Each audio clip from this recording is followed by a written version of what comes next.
कोठी के धाल खावते पौला के गतला मारते। कोठी के धाल खावते पौला के राही छोड़ावते।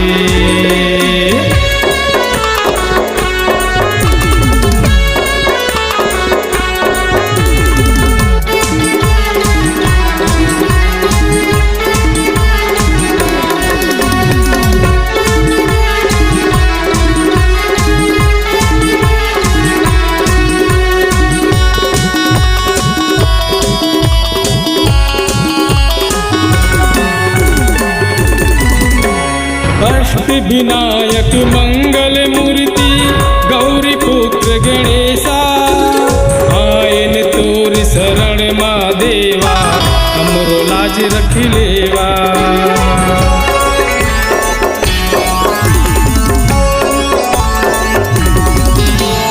अष्ट विनायक मंगल मूर्ति गौरी पुत्र गणेशा। आयन तोर शरण माँ देवा हमरो लाज रख लेवा।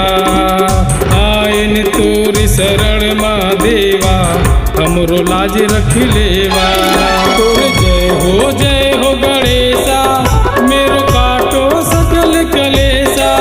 घर घर माँ जाके कैसन उत्पात मचावते।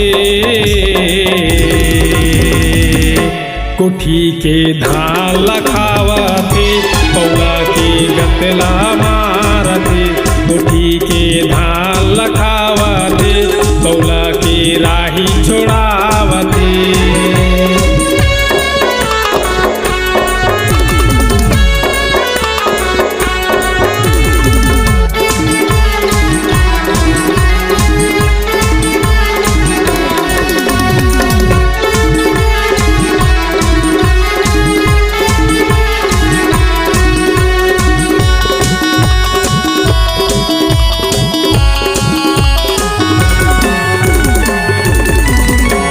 अंधन को तुम आँख दिए हो, कोढ़िन को तुम काया।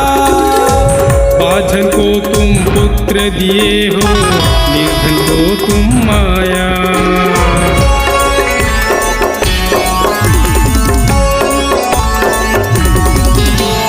अंधन को तुम आँख दिए हो, कोढ़िन को तुम काया।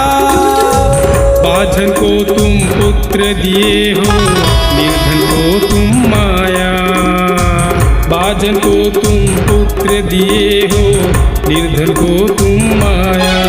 तोर जय हो गणेशा मेरो काटो सकल कलेसा।